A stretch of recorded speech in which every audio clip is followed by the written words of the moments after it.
the mindset, because not only are we talking about, you know, hey, we can loosen our bodies and we can, you know, release some tension, but you're talking about working and playing really don't have to be polar opposites. They don't. And the reason I started with spirituality is such an important piece of us seeking meaning. And so it's not so much about a religion, it's more about what brings you a connection to your inner spirit. Right, about peace. And I mean, hey, what boss wouldn't love it if their workers were more peaceful? Totally. We all need a little more tranquility in our lives.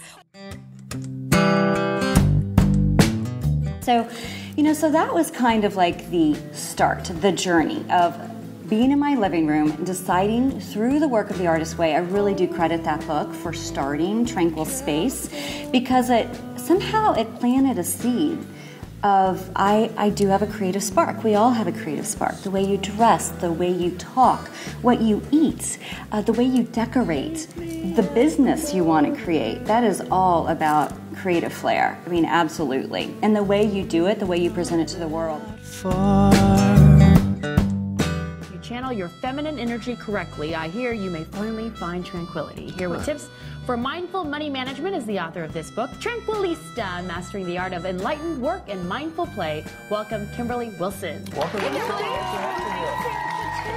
I look at you and I feel like you've got the Tranquilista down. Oh, good. I don't know what it means, but I can see you have it. Yeah, that's true. Can you define? I want some. Yeah, I do want some of that. How do you define it? What is it? So Tranquilista, the whole idea is blending enlightened work and mindful play. Okay. And clearly, I guess it could work for men also, if you wanted to be a tranquilisto. And, but yeah, so it's just this beautiful blending of making your work and your play all about who you are, aligned with your values.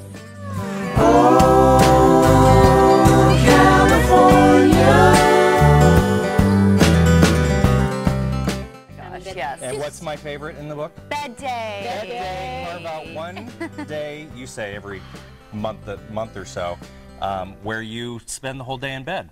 And you said what? I want one once a week.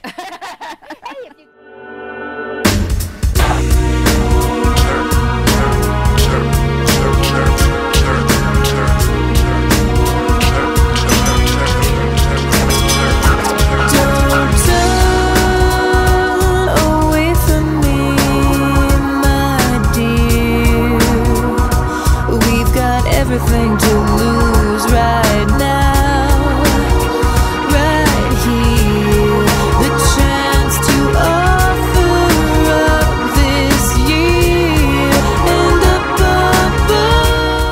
So tranquility is something that is infused into all of my businesses and all my endeavors, because it's ultimately something I want to have a lot of in my life. So I find that through sipping tea, hot baths, you know, little things that can bring tranquility to a very busy day. Social consciousness was the big word in the early days of launching Tranquil Space, and I really wanted to make sure that there was always a percentage of profits going somewhere. Even now, if you were to start a business where you're like, there are hundreds of them around me, even in my neighborhood, you're going to have a unique way to do it. And the key thing is to figure out what your unique way is.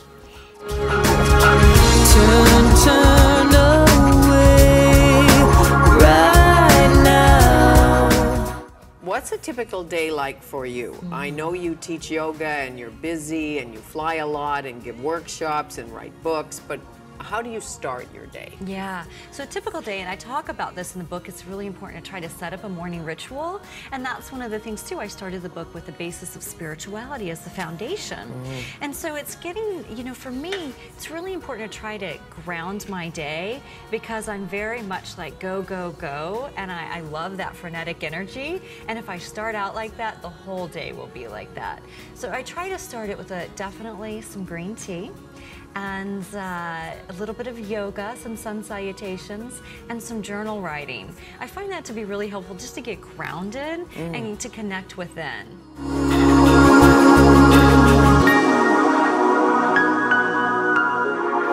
Don't turn away.